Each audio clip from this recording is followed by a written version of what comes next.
When someone walks into your therapy office and they say, I am feeling broken, I've just lost the love of my life, what do you tell them to do? To feel broken. This avoidant in me, how do I get rid of it? How do I change that? And can I change that? Moving in together, getting engaged, getting married, anything in terms of commitment is like a huge trigger for an avoidant person because it is increasing the dependency. Do you get very anxious in relationships? I used to, actually. Really? Yeah. Would you say you're more avoidant? Yeah, it's funny how you said that. I could have said secure, but yeah. Oh, sorry. I always forget about secure. My assumption is everyone's just messed up.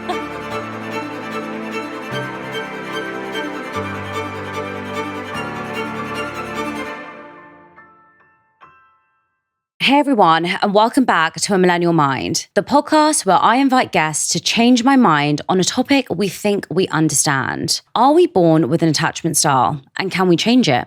Well, today I'm joined by Dr. Annie Zimmerman, psychoanalytic psychotherapist and author of Your Pocket Therapist, a book that's already helping thousands of people understand the real reason they feel stuck in relationships, conflict, or negative patterns.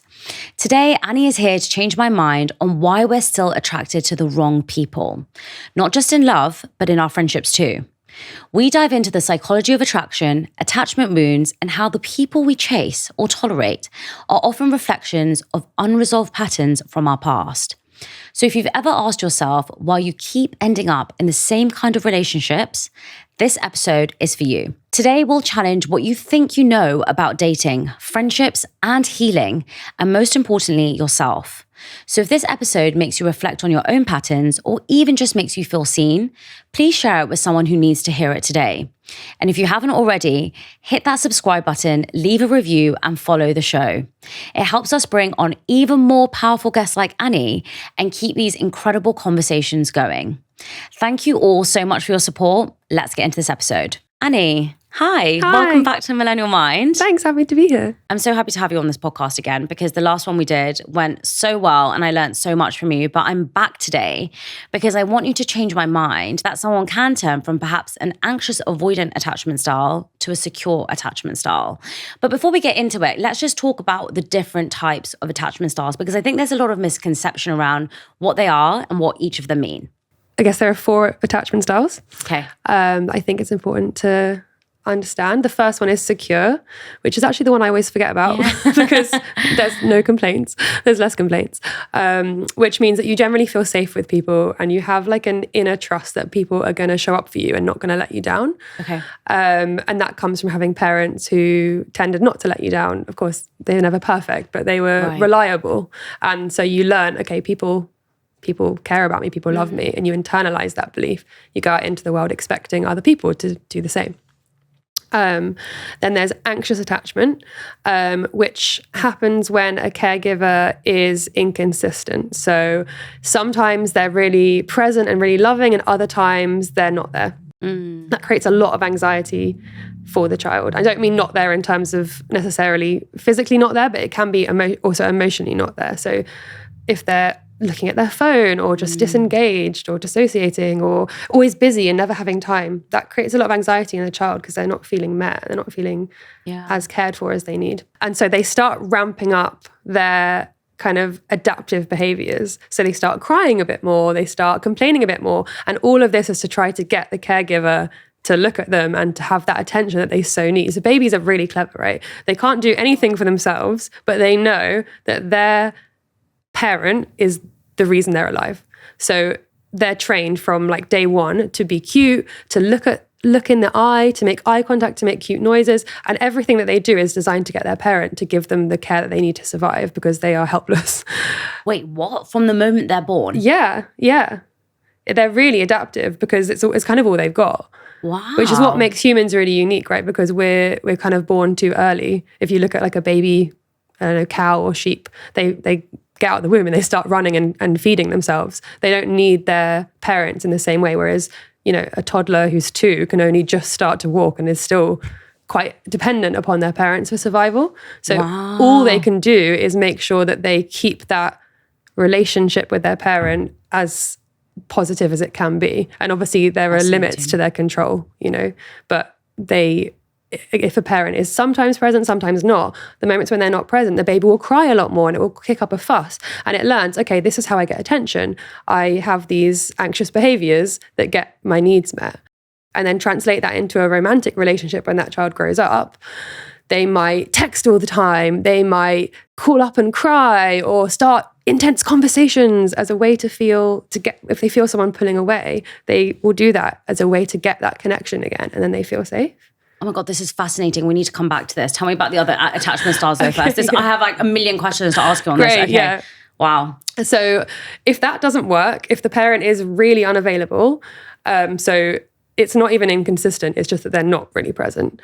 They're not engaged. They might be absent. They might be at work all the time. They might have completely left. The baby will first start the anxious strategies, but if they're crying and crying and crying and nobody ever comes, the pain and the disappointment of crying and nobody coming is so much that the baby will learn to just shut up and just stop trying. So it kind of goes in stages. The first stage will be to try these anxious behaviors. And if that doesn't work, they completely suppress all of the pain, all of their needs, probably a lot of the fear that they're feeling, and just detach. And that's avoidant. So they kind of learn to feel, actually, I don't need my parent, because needing and not getting is so painful that it's actually easier to just not care.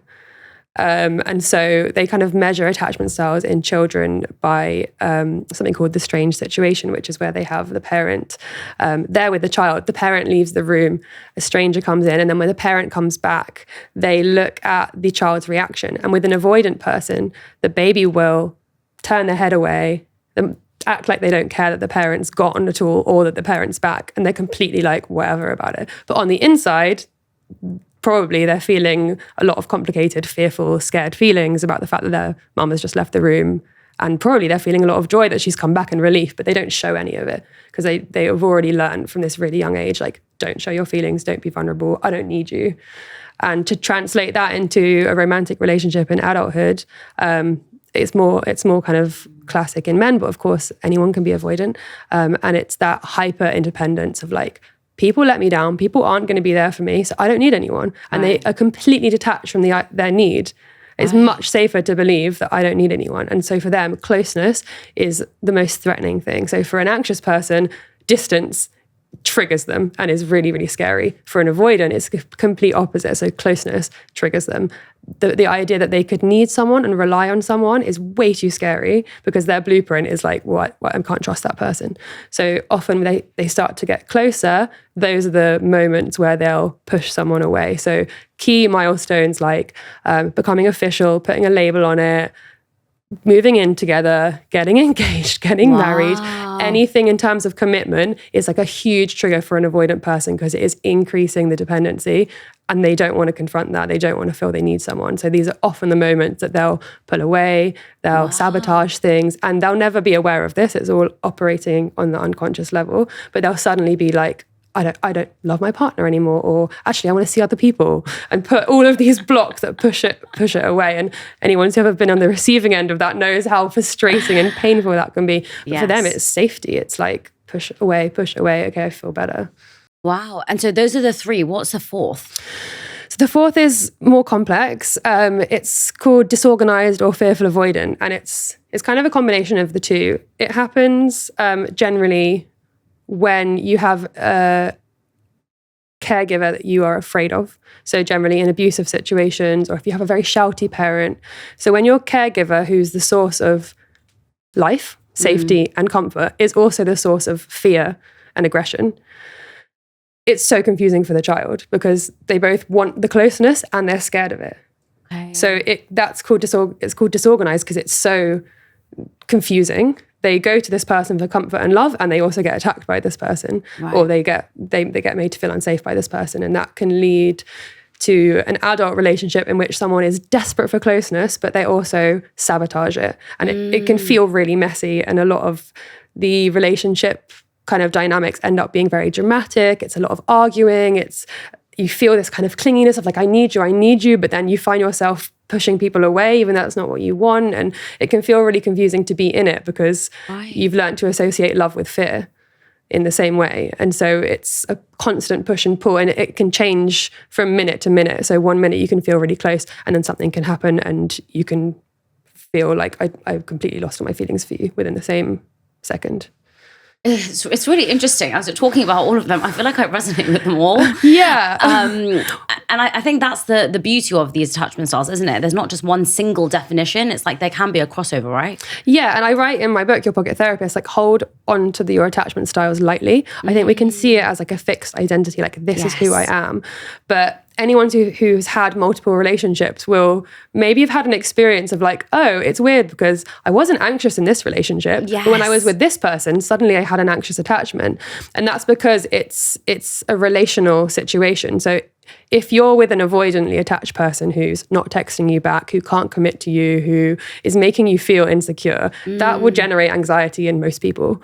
It's then what you do with it. A securely attached person will get to the point where they're like, this is making me feel bad. You're not the one for me.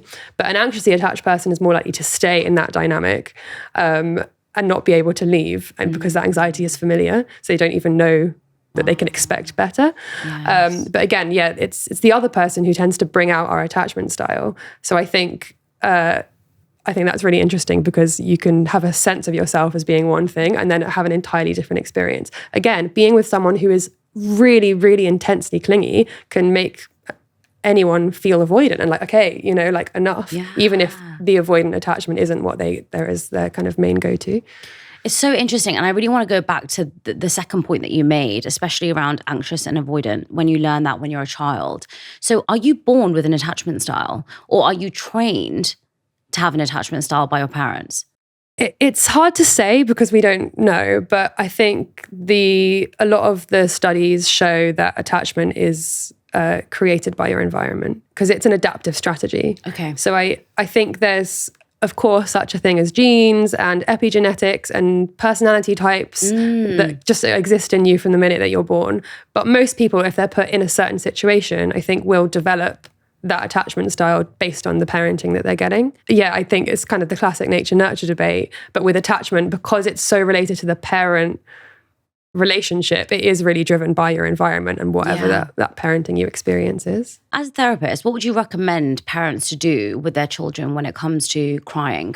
Because if their child is crying all the time and they're attending to their child, which, like you said, the child is doing that to get your attention because they are being trained to be needy because they love their parents and they're the only things that they know, they would become anxious. But if the parents leave the child and let the child cry, they could become hyper independent and then avoidant. Yeah, and I feel for parents so much. I think there's such a thing as like too much knowledge. Right. And I think with attachment, it's something that has had such a boom and everyone's reading about, that there's so much pressure on parents now that they know that what they're doing is creating their child's attachment style. And I think that can cause a lot of anxiety in the parent, which isn't what the child needs. So kind of just going easy with yourself and recognizing if you love your child and you're mostly there for them, that Winnicott, a psychoanalyst, calls this being a good enough mother, being a good enough parent, that it's okay not to be perfect. And if sometimes your child cries and sometimes you have to leave them, that's okay. Right. You're not going to, massively mess them up for their whole lives if your intentions are good and you're trying your best. Yeah. And I think it's really hard. Parenting has changed. It used to be leave your child to cry. And now I think a lot of parents feel they don't want to do that, or that we shouldn't be doing that. I think it depends on the child. It depends on the situation. 100%. Yeah. There's so much judgment around that. And I think it can sometimes feel quite suffocating as well when you're reading so much stuff online of like, I would never let my baby cry, or, I let my baby cry. And you're just thinking, I don't resonate with either of those. And I think it is an individual thing. But I was just curious to know, how that would impact the child. Because if the child's relationship and attachment style is developed at such a young age, I mean, what age would you say it is developed at? I think it's 0 to 3 is a significant part, and then 0 to 5 is like 80% or something. Don't quote me on that. I don't know the exact statistics, but it's those early years are so pivotal. So I think, anything that you can do in your life that's going to mean that you're more there during those early years of recognizing that is a critical period for my child. If it's like, can you delay going back to work? Can you get more help? These kind of things, just to make sure during that window that you're kind of in the best position that you can be, but also not to feel guilt if you can't be, because at the end of the day, if you're going to be there for your child, then they'll feel that, and they feel the love, you know. Okay, so 0 to 5 are the pivotal years for your child's development, right? Yeah. What if I have to go to work every single day and I get a nanny to look after my baby? Will my baby feel that? Will they kind of know the difference? In my head, I've always thought that 0 to 5 is when they're not gonna know much. You know, I can be at work, they can be with a nanny, they can be with my mom, they can be with their other grandma, like, what, you know, it'll be fine. They're kids, they're babies. Yeah, and definitely they can experience like secure attachments from people who aren't the mother, so grandparents, nannies, but actually it's the reverse. It's that period of time is the most important in terms of parenting. And the older they get, if you think about it in terms of dependency, at 5, they can do a lot more. They can walk, they can talk, they can, you know, if they needed to, they could probably, you know, get some food from the fridge. Yes. They can't do that when they're 2 years old. So the more that they're dependent on you, the more important the parenting. So it's those early, and they're like a sponge for social things. They're growing so much more in those early years as well. So you're going to imprint on them a lot more than the years going forward. Okay, I did not know that. I really thought that 0 to 5 would be fine. I'll go back to work. They can be, I'll work it out some way, because I think what's really interesting is what you're talking about is the difference between our subconscious mind and our conscious mind. 0 to 5, what I'm presuming from what you're saying, is where everything in the subconscious is built. Yeah. My parents love me, they're there for me, they're spending time with me. So whilst they can't consciously communicate with me and say, Mom, I love it that you're dropping me to school or dropping me to nursery or spending time with me, they're probably smiling at me, giving me, you know, nods and cues, which I perhaps think don't mean much, but actually they're really imperative, which is fascinating, actually. What are the misconceptions you see around people who have an anxious or an avoidant attachment style? It's a really good question. I think that the difference between what's subconscious and what's conscious is really the problem for all of us. Yes. That we think one thing is going on, but actually unconsciously a different thing is going on. So for the avoidant person, they are not in touch with their vulnerability. They're not having this active thought like, I don't trust people and I need to feel like I can be on my own, so I'm going to see my partners as needy. They think they're fine. And what happens is they project the problem out onto the other person. So it's the other person who needs too much and is too clingy. But actually they're denying their own need and their own clinginess and their own want for love. So I think the misconception within is that it's always the other person's problem. And the same with the anxious person. It always feels like it's someone else's problem. Right. It's them. They're not texting me enough. They're not doing enough. Nothing is soothing me. Nothing is enough. And that's a common experience for an anxiously attached person is not being soothed, not feeling, so you can be with someone and actually you're still feeling, okay, but they're going to leave me. Yeah. Even if that person is saying, I love you, I'm here, you know? Right. So that inability to be soothed is a signal of anxiety, but often you blame the other person of like, oh, well, okay, but you don't send me a good morning text. Yeah. So it's your fault. But actually it's your anxiety and it's your lack of security in yourself. It's not really about what this other person is doing. What's really interesting about what you've just said is we perhaps don't know the difference between our conscious and subconscious, and it's so tangled together, right? How would I know what my attachment style is? So I think the attachment style is the conscious part. That's the part that we're experiencing. So like, if you always feel anxious in relationships, if, you know, just being with someone is a really difficult situation for you and your mind starts running and you're obsessive, chances are there's an anxious component of the way you attach. If you recognize you're a commitment phobe and, you know, you don't like it when things go too far and you're watching your friends and they seem to kind of go through these stages of a relationship quite easily, whereas you have this kind of freaking out, chances are you're avoidant. I think the unconscious part is the reason. So we don't remember that this is because of our parents. We don't have a memory of being 3 and, you know, mum not coming when we're crying or whatever. We just think, oh, well, this is how I am, or this is how the other person is making me feel. So I think connecting those dots and recognizing where it comes from is one of the ways to make the unconscious conscious of, oh, okay, this was my experience. This is my expectations of people. This is like my blueprint for relationships. What questions would you ask me to diagnose my attachment style? Let's do it right now. Diagnose me. There is actually a test. I don't know the questions. Really? Okay. I think it's like mostly about your behaviors of being in a relationship. So like, are you comfortable being alone? Yes. Do you get very anxious in relationships? No. I used to, actually. Really? Yeah. Would you say you're more avoidant? Yeah, it's funny how you said that. I could have said secure, but yeah. Oh, sorry. I always forget about secure. My assumption is everyone's just messed up. It's okay. So what's really interesting actually is I have some memories when I was a kid. And one that has just come up as you've been talking to me is I remember I used to always wake up quite early. And I grew up in a house of 9 or 11 people. I can't remember how many of us there are now. Yeah, 9 people. And I remember that because I was the only girl, I remember feeling just like a little bit forgotten about. Instead of being the only girl out of 3 boys and thinking, oh, I was going to be special, I definitely felt that way when I was a kid. And I remember that my brother and my cousin used to wake up really late. And because they used to wake up really late, my mum used to go into the room, tell them off and wake them up. And I distinctly remember, I must have been around 6 or 7, I must have been very young.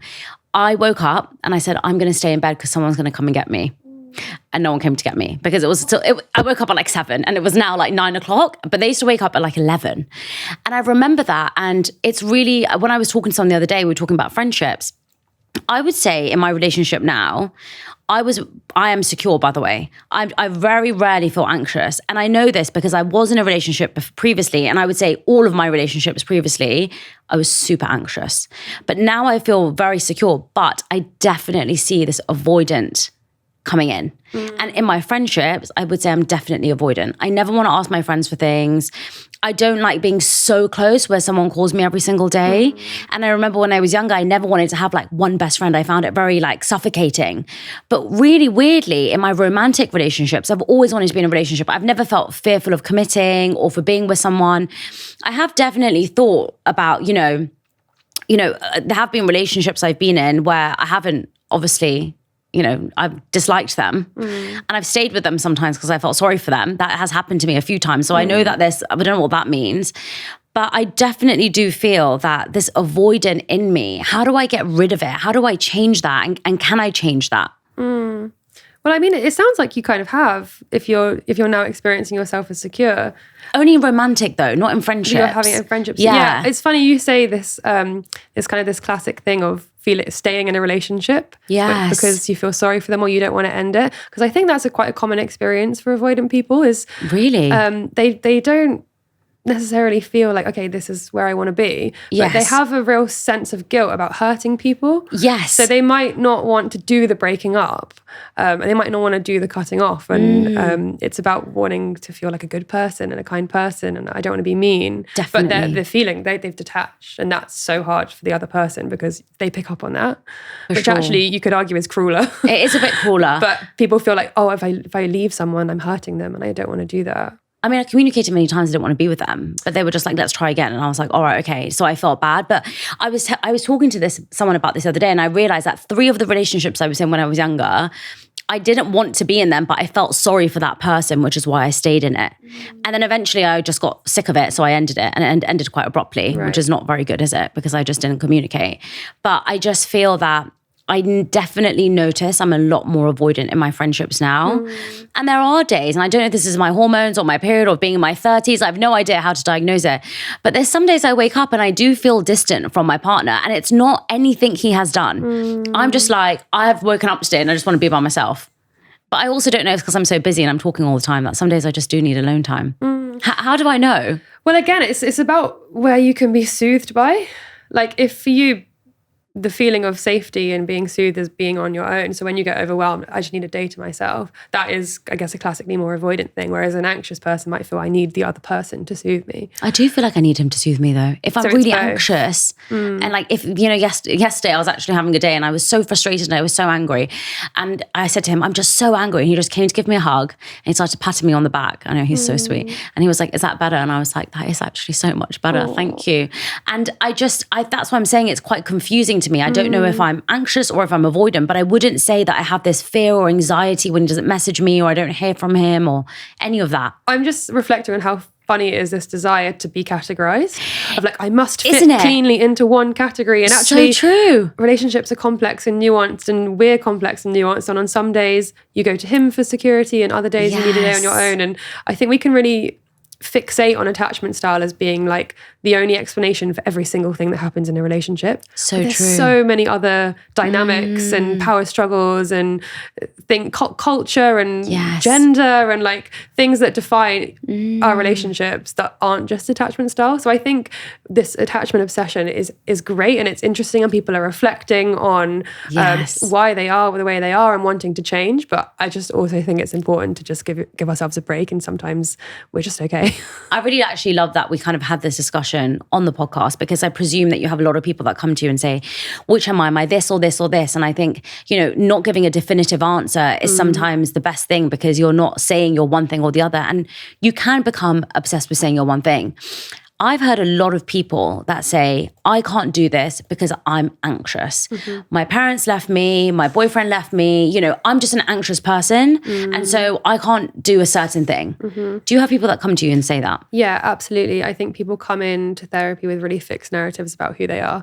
And even if the narrative is grounded in psychology, like someone comes in saying, I'm anxiously attached and I understand that's because my parents were X, Y, Z, and they have a really clear understanding of themselves. But if the story is fixed, then change can't happen. And so even if the story rings true and it's like theoretically plausible, I would be interested in the holding on to these narratives and what that's doing for our sense of self and our sense of flexibility. Because that sounds like it's a defensive thought of like, oh, well, I'm anxious, so I can't do it. Exactly. It's stopping you from going out of your comfort zone or living your life in a certain way.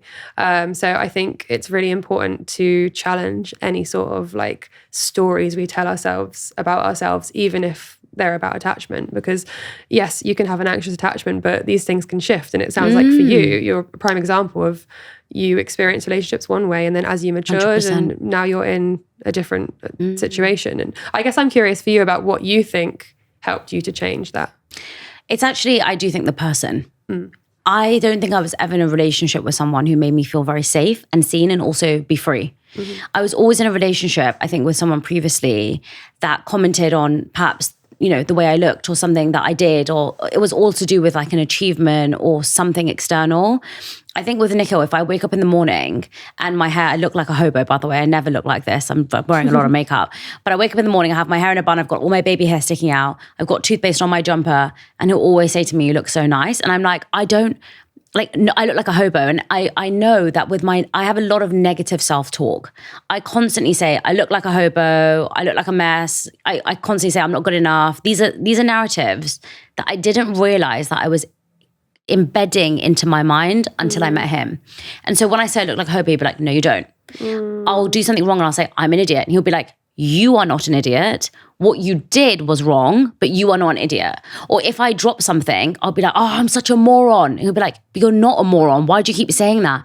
And it's only been since I've been with him that I realized how cruel I can be with the words that I say to myself. And I think being with someone who is so kind to themselves with the words that they use has shown me how you can actually love yourself. And that has made me feel, one, less anxious, but two, made me feel so loved by someone else. So it's not a conditional love. No. It's not, it's not, I love you if you do this. And I think that has made me feel very secure because, when someone loves you, you'll feel it. They don't need to constantly say it. You'll feel it with their energy. You'll feel it with the way that they hold you. You'll feel it with, you'll feel it with their energy. You'll feel it with their actions. It won't just be their words. And I think that for me has changed everything because so often we focus on the words that other people say to us, the grandiose things that they do for us. But actually, it's in the energy that they give you that shows you love. 100%. And I think to add to that, it's in the way that we feel. It's not just about them. 100%. It's, do you feel safe with this person? Do you feel like, exhale, okay, I can be? Or are you like tensing, like, okay, I need to be a certain way. And if I say this, they're going to be annoyed and It's so true. And I think that feeling of relaxing is a signal of secure attachment, really, of safety. Really. And another thing I will say is that there's people who I don't feel secure around, by the way. But when he's with me, I feel very protected. So that's a it's a part of the attachment theory, which is called the secure base. So it's the idea that if you have a secure parent-child relationship, that child is feeling more confident in unsafe situations, and they actually feel more creative. They they can stray further from their parent and play, and actually they have less of a need to be attached to the hip. They can go out into the world because they have an internal secure base, and when that person is there, they feel safe. So true. And I think absolutely secure, like, romantic relationships can do that for us. It's so true. Really beautiful. I actually traveled by myself this year in India because I was going to go with my grandma, but she wasn't able to come, so I went by myself. And when I went by myself, I was actually very okay with it. Nikhil was coming a week later because we were going to a wedding. And when I was there, he was saying, what are you doing? Are you having a great time? We're having a great conversation. Now, my mum called me one day and said, what are you up to? And I said, I'm having such a great time. And she was like, oh no, don't tell Nikhil that. And I was like, why? And she was like, because he'll feel, that you're having a great time without him. And I was like, but why can't I have a great time without him? And he has never said that to me. And when I told him that, he started laughing. He was like, what? Same reaction as you, like, what on earth? But it's because I was always told that, if you are saying you're having fun without the other person, you're saying you don't love them. Which is not true. And that is an anxious attachment style. But with me, because I feel fine and he feels also secure with me, I was going out, I was by myself. Some days I didn't even message him for like 6 hours because I didn't have Wi-Fi. Right, and that's because you have like an internalized sense of him of like... Yes. And I think that's a common thing with anxious attachment of it's like, okay, if it's called object constancy. If that person isn't right in front of me, then they're gone. They've left me. And that's why they need constant messaging and constant seeing and any sort of breaks or gaps. They can't hold, they don't think the other person can hold them in mind. Whereas, to be able to go away for a week and not see each other and keep that sense of being loved like inside of you. Yes. I think, again, it's like a trademark of secure attachment. I think we've talked a lot about my personal experience in terms of how I've shifted from anxious to secure. But what I'm curious to know about, because I think a lot of people are struggling with dating at the moment. And a lot of people struggle with dating because they are anxiously attached and they're like too scared to meet somebody new, or they're too worried, or there's too much pressure. And so what steps can they take to change their attachment style? It's really complex. Something that you just really made me think about is how much being loved changes our attachment style. So there's a type of therapy, which is the way I practice, which is relational therapy. And it's the idea that the therapeutic relationship helps you to move into a secure attachment because it gives you the experience of security, because that person shows up, they're there at the same time every week, they hold you in mind, this relationship can last years, they're there for you, they don't shout at you when you have a complicated feeling, they're safe. And that teaches you that actually I can show all of my worst parts to someone and they're still here, they still love me, and that gives you the feeling of being loved. But it doesn't have to happen just through therapy. It can also happen through a secure relationship. That, like you were saying with your partner, that he helped you to feel more secure in yourself. 100%. And actually you change your attachment style by being loved. I know that's not the only way to change things. It also has to come from within. And that can feel like, I can only change my attachment style if I'm in a relationship, which I don't think is true. So for people who aren't there yet and are dating and are anxious, I really think that a lot of anxiety can be solved by just exposure therapy. I think just doing it, just experiencing the thing that makes you afraid and realizing it's probably not as scary as you think. So, setting yourself little goals, like going out on one date a month or going to a dating event or speaking to someone in a bar or, whatever. Little things that just reinforce, okay, that was really scary. My whole body wanted me to not do it. I did it, and actually probably you're going to feel quite a lot of pride and relief and like, even if it doesn't go well, at least I did it. So I think that's a practical thing of just getting out there. But there's also a deeper and more complex self-reflection that needs to happen of like, why am I so anxious? I don't think we're born anxious. I think it comes from something, and understanding your childhood, understanding how you formed the way you are, your expectations of people, which is something that you do in therapy, but you can also do on your own or reading books or journaling, all these things.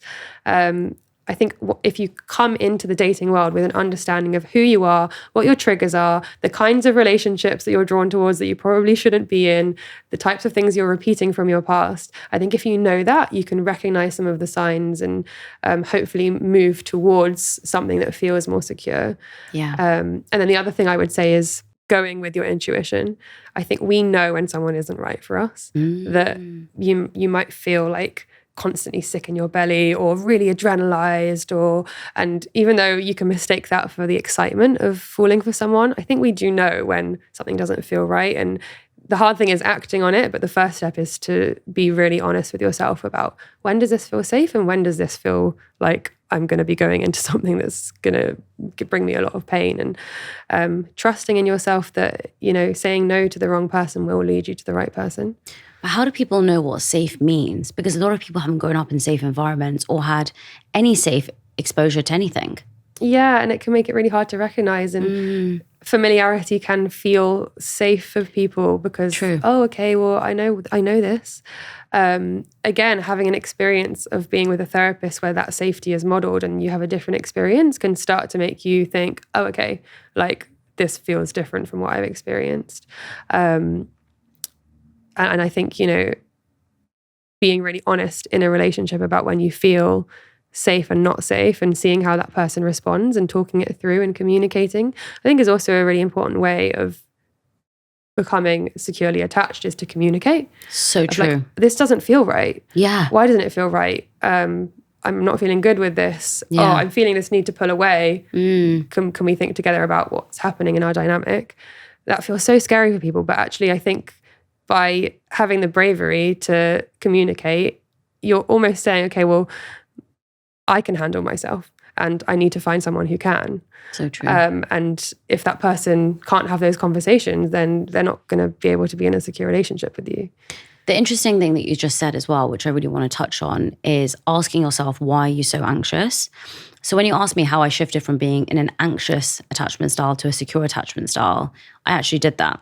I said, what is going to happen here if, I keep checking this phone? Or what's going to happen if I don't check his phone? And I think it all came down to, I'll leave him or he'll leave me every single time. He doesn't want to be with me, he'll leave me. And it always came down to, the root cause of that was my self-worth. And I didn't feel I was good enough to walk away. And I think when you work on yourself and you realize how amazing you are, because every single person on this planet has a unique strength and a unique capability and a unique energy that can shine. When you change that and you believe in yourself 100% and you're happy within yourself, you won't want to settle for someone else. It just won't be something that you'll even think about doing, because you know your worth. And I think for me, when I recognized that, I then attracted somebody secure into my life rather than attracting somebody who was anxious or avoidant, even though I think I'm still a little bit avoidant. Yeah, I think you're so right. I think that fear of abandonment stops people from leaving relationships they shouldn't be in. 100%. But again, in this question of how can you change your attachment style, I think saying no and creating the thing we're afraid of, which is loss and grief and being on our own again, like saying no actually builds us up, because we're like, I don't deserve this. This isn't right for me. And I have the bravery to face what I'm afraid of and be alone for a bit. And I think that, again, means that you're going to start shifting things and stop repeating things and move towards someone who does help you to feel safe. But it's a big block for a lot of people, and it's why people stay in toxic relationships, and people go back to, the partners who've really hurt them. We're so afraid of being alone. And I think if you've been abandoned in an emotional way or a physical way in your life, it ramps up that fear of losing people. And I think we'll never overcome that in a way. And I think it's part of life and part of love, to love is to risk losing someone. And that's why it's so vulnerable and complicated and so true. Difficult. What are some of the things that you see why people stay in toxic relationships? I think repeating our childhood wounds is probably the number one. Like, it's a secure person who's had a good enough childhood is much less likely to put up with abuse. Whereas someone who's experienced abuse will see that, and it will look like home. And I think that's really unfair. It's a really unfair consequence of trauma and abuse, but it is something that has been shown. And I see a lot in my patients of this repetition of these painful relationships that aren't bringing them where they want to be. And yet they stay, and yet they keep going. So I think the fear of walking away and of losing someone, but also this pull that Freud called the repetition and compulsion, of this pull to repeat. Yes. And the reason we repeat is to gain mastery over the things that have happened. So we're almost trying to rewrite the ending. So if I had a father who didn't really care about me and was unemotional and wasn't that interested in being a dad, I might then go towards men who aren't really that interested in me and make me feel the same way. Wow. This time, maybe then I can make them love me. And we're trying to kind of rewrite our childhood stories of, maybe I can make my dad love me through this relationship with this man. And so we try again and again and again. Obviously, it doesn't work. Wow. And actually what we end up doing is having the exact same pain. And then the pain isn't just about this romantic relationship. We're actually feeling the pain of not being fully loved by our father. And I think that repetition can cause people a lifetime of suffering if they don't break the cycle. That's so fascinating. I mean, I think another reason why people stay in toxic relationships is they've invested too much time into them to leave. So I get loads of DMs from people sometimes who think I'm a therapist. And I'm like, I'm not a therapist. I can't give you any advice. But who message me and they say, I am so unhappy in this relationship with my husband, but I don't want to leave because I'm too old now. I'm never going to find anybody else. Or, I have been with this guy for 7 years. We're about to get married, but I know he's not right for me. Can you give me some advice? And I think there is so much pressure on people to marry by a certain age. And there's so much pressure on people to be settled down in life by a certain time. And there's this quote that I absolutely love. And it says, I have never seen someone die of marrying late, but I have seen many die of marrying wrong. And it really, really resonates with me because when I was 25, I was told, if I don't find someone now, I never will. And I'll be 32 when I get married this summer. And I'm so grateful and so happy that I waited, because if I didn't and I was just with the person I was with in my 20s, I can guarantee I would have had a very unhappy life. And we only get one life. And I just don't understand why there's still this pressure. And like you said, it's just the rules of love. Like, we want to be loved. We want to be close to someone. When you go to a party, you want to say, this is who I've come with. You have a +1 option.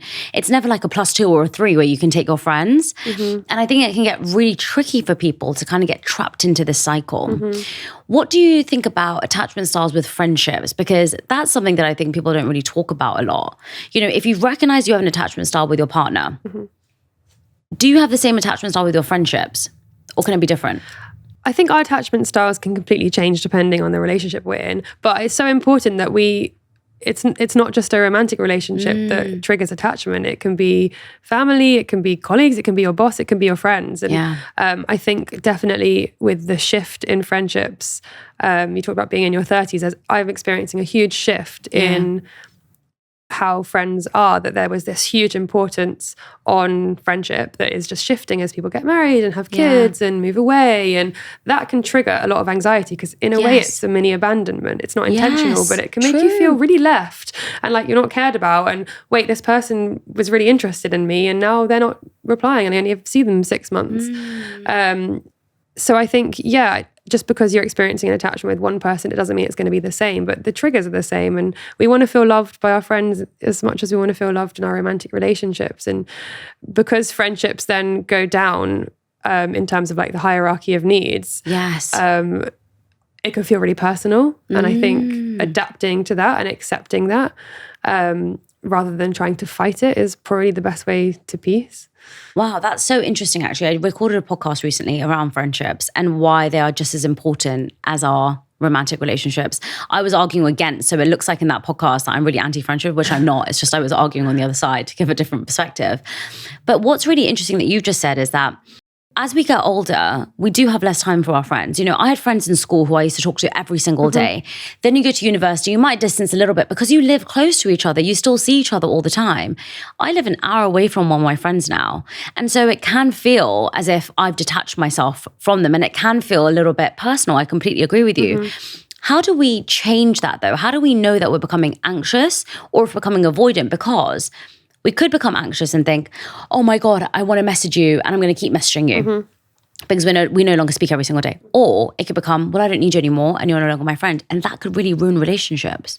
I completely agree. And I think there's a lot of people talking at the moment about just cutting off friends all the time, rather than changing your expectations of people. And it's okay if people aren't giving you the same energy that they once gave you because circumstances have changed. And I think it can be dangerous in a way to just cut people off as soon as they let you down.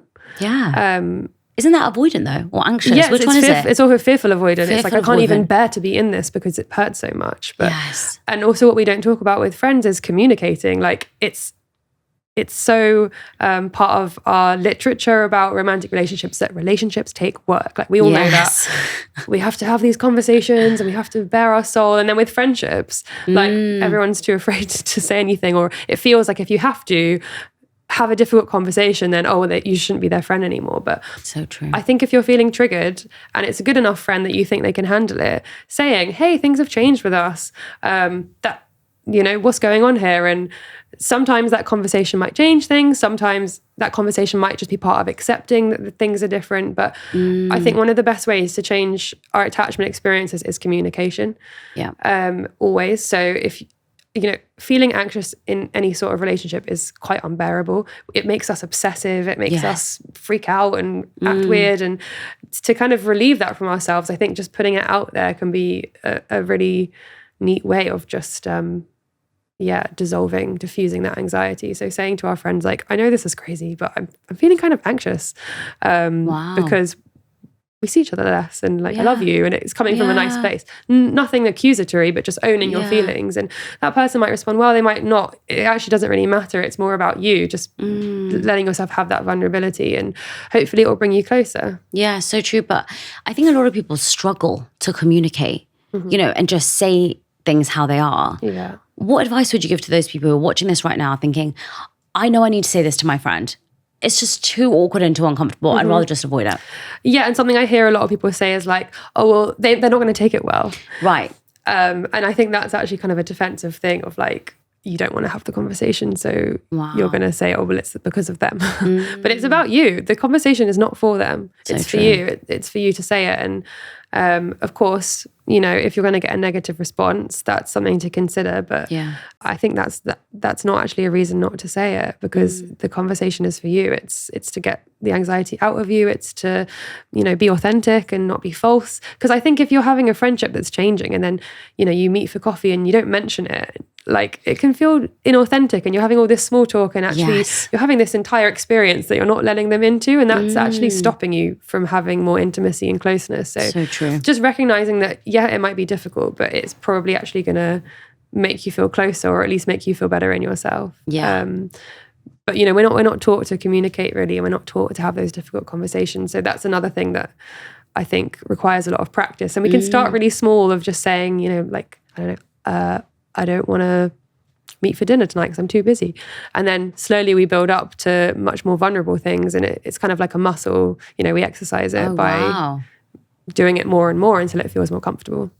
I would actually always go in with directly telling the person. Really? But that's just me, because I just feel that if I said I don't want to meet for dinner tonight and I cancelled on them, I would feel like I was lying.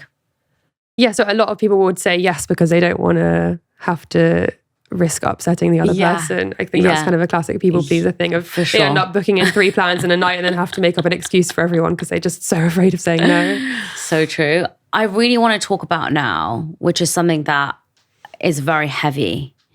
How do we change our attachment styles with our parents, who are the ones that gave it to us in the first place? I've never been asked that before. It's really interesting. No one's ever come to you in therapy and asked you that? I guess. Or in a podcast? No. I haven't even considered the idea that you can change your attachment style with your parents, because they're the ones who created it. So it feels really fixed. But you're absolutely right. It can change. I really believe that. I've seen that before. However, my therapist always says to me, it's much easier to be different with new people. It is. If you have new friendships, and it's another reason to kind of have lots of romantic relationships, because as you grow, things will get easier. Yes. It's much harder to be different with your parents, because we're often reduced to children when we're with our parents, and the triggers come from them, so they're much more on the surface. Yeah. So again, it requires a lot of practice and a lot of bravery and vulnerability. I think talking about things rather than just reacting. One of the biggest powers we have is to pause rather than reacting, because if your parent comes in, it triggers you either want to attack or pull away, or it makes you anxious or whatever. Just to kind of put a full stop in between the old trigger, you can just pause and, go out of the room, don't text back immediately, breathe, reflect, what is happening here? Yeah. Okay, this old wound is triggered. How can I respond from my new place? And it might be really difficult to get there, but it absolutely is possible. I'm going to try differently. I think what becomes difficult with parents is often the parents haven't changed. Yes, sometimes they have, but sometimes they haven't. So you might be doing all this changing, but if things are the same, the relationship isn't going to evolve necessarily. And then it's about boundaries. And again, I'm reticent to talk about cutting off your parents because I think it's a really complicated thing that's just thrown around a lot on Instagram. But I agree. But boundaries of like, okay, well, if you say that to me again, or if this happens again, I'm going to have to put the phone down. Yeah, and I don't want to. And also then following up and acting on that boundary and actually doing it. Right. So allowing yourself to have boundaries again. Can be a way of changing your relationship with your parents. I presume a lot of people who have had an avoidant attachment style because their parents left them, they were probably busy working, maybe not due to any fault of their own, by the way. They were just busy, just working hard, perhaps running like 3 different jobs or whatever they were doing, right? Or they were just a little bit distant because they weren't ready to be a parent yet. Yeah. I mean, there's no rule book or guidebook. I've realized that now. You don't have every answer in your 30s, despite what you think when you're a child. But if those people are kind of in that confused state, so I want to be loved by my parents, but also I'm hyper independent because every time I ask for it, I don't get it, but I'm desperately craving it. Now, if they've done the work to understand that, okay, look, I know where I am. I actually do want love from you and I want to be secure with you. But like you said, that parent isn't willing to change. What do? How can they change their attachment style? Because that would push them back into being in this kind of avoidant, confused, or, what was it called again? Oh yeah, disorganized. Yeah. They would be in this kind of disorganized attachment style. I think one of the kind of most painful but important parts of therapy is grieving for what we didn't get. And sometimes it's just about accepting that my parents did the best I could. They are the way they are, and I'm not going to get my needs met in that way from that person. That doesn't mean... Did they do the best that they could? If you've gone to them and told them, hey, listen, I understand when you were younger, you were working really hard. I understand that you had this and X going on. I understand that you perhaps weren't ready to be a parent, but I really love you and I want to spend more time with you. I want to do this with you, la, la, la, la, la. And they're like, not for me, mate. Yeah, then grief. I think we have to, accepting where change can't happen. Trying as much as we can, having those conversations, making our needs clear. But if you've got someone who's just not that interested, trying again and again and again is going to just reignite the wound. And sometimes it's about just letting yourself accept, like, my dad can't do that. My mom can't do that. Like, that's not where I'm going to get love in my life. And that is horrendous. And I need to let myself feel the pain of it and try with other people to get those needs met. I think what's difficult is someone's at home right now watching and they're thinking, I didn't get those needs met with my parents. I don't get those needs met with my friends. I'm too anxious now to find a partner because I've been let down in these 2 arenas. Now the only arena I have left is my relationship. Either they're going to have loads of pressure or they're going to feel like they're let down. So is it actually possible to change your attachment style? Maybe not. But not everyone will hurt you in the same way your parents do. I think that's the problem with trauma, is it makes you think that they will. True. Okay, well, if my parents, the people who are supposed to love me the most in the world, who are dedicated to me, can't do that, then how can I expect that from a romantic person? But that repetition isn't inevitable. Not everyone is the same. And I think everyone has a capacity to be loved. I love that. In addition to all the things that we've talked about, when someone comes to you in your therapy office and they says, okay, look, I realize that I'm anxious. I hold my hands up. I want to shift to a secure attachment style. What would you tell me to do? Number 1, find a secure partner. I think. Really? What if they said, I don't want a secure relationship though? Well, then I'd be really curious. They didn't want a relationship. Let's say they said, I realize that I'm anxious with my parents and with my friends. I actually don't want a relationship. I'm not interested. Decided I just don't really need love. I'm happy alone. It's too much stress, headache. Well, I guess I would be really curious about what they were afraid of. Not that everyone should be in a relationship, but that just sounds like it's coming from a source of pain. It's not pain. I just want to be free. Well, then be free. Why are you here? Cut out. No, I think it's true that relationships aren't the marker of like success. And for some people, being on their own is how they find peace, and it's great. Right. But if someone wants a relationship but they're avoiding it because they're afraid, then that's coming from pain. And I think that requires some that's a valid point. So, but what if they came in and just said, okay, so let's just go into the relationship part. They've come in, they've said, okay, I'm anxious, I want to be secure, and I want to find a partner now. But I'm really worried because, my friend let me down last year. My mum's not speaking to me at the moment. My sister hates me. What do I do? What are the exercises I can do? What are some tools I can use? I think it is so hard to trust people when we've been hurt, but the only way that we can learn to trust people is by letting ourselves rely on them. So it's about staying vulnerable, staying open, and knowing that even if you suffer rejection, you will be okay. It might be horrible and painful, but you will be okay. And I think that self-belief of I can cope with it can then make us take more risks and make us go out there and not hide away. Yeah. So I think it's that resilience, building up that resilience in yourself.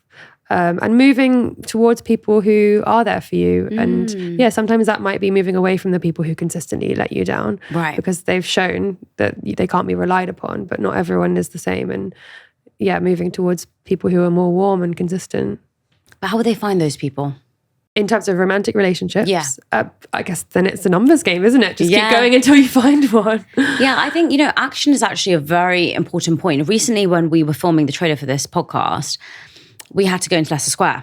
And, you'd probably think if someone said to me, go and ask someone for a street interview, I'd be like, yeah, sure. I have never been so scared in my life. I said, I don't want to do it. It's so embarrassing. Just forget it. We don't need it. I don't want to do it. It's just so embarrassing. I just forget it. We asked, so anyway, the producer and I walked over and he said, I'll ask for you. And I said, yeah, ask for me, please. Can you believe that? I had to ask someone for me to do something. And I would say I'm a pretty confident person. We went over and asked and they were just like, no, sorry. We don't want to.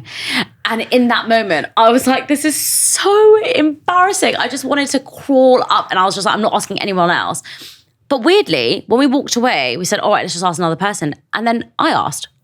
Wow. And it was weird because you got rejected and you felt so awkward and so uncomfortable, but then you bounced back so quickly to go and do it again. Yeah, because also you didn't die. I didn't die. You survived. It's so true. It can feel like we might die if we get rejected, but then I think the more rejection we suffer, and I think this is why first loves, the breakup is the worst breakup you'll ever have because you don't realize you're going to be okay and that you actually won't die. And as a teenager, you're like, it's the end of my life, it's the end of the world. And I think the more you can realize, okay, breakups suck. You might have to have a year where you don't feel like yourself and grieve. Right. But actually, once you get through the breakup, you rebuild, and sometimes it's actually for the better and you bounce back more, you have a glow up or whatever. And actually, I think if you can be resilient to rejection by experiencing a lot of it, you can realize that I can take this and I'm going to be okay. And that person saying no to me actually doesn't change my value. So true. I mean, going through a breakup is one of the hardest things you can possibly do.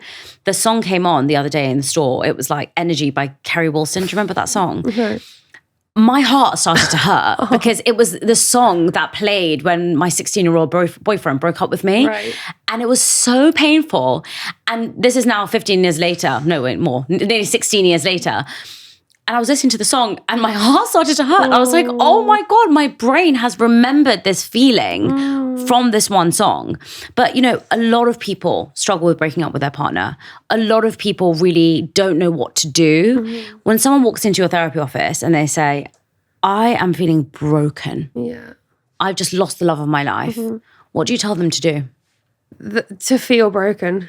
I think we go straight into how can I feel better? Of course, we don't want to stay in this, but I think a lot of us don't let ourselves actually just grieve and experience the loss. And when we could get obsessed after a breakup or we can't move on, often it's because we're not letting ourselves just accept that it's over. We're like, how can I get them back? What could I have done differently? And all of those anxious thoughts are actually ways to avoid the fact that it's done.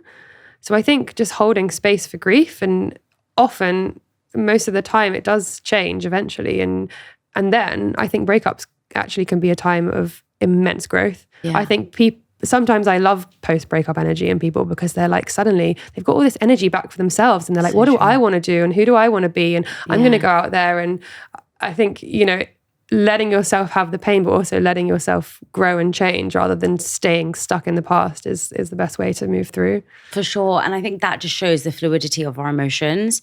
I mean, this whole podcast, I've tried to let you convince me that we can change our attachment style. But what's one thing that you would recommend for people who are stuck or, identify in their attachment style? Mm-hmm.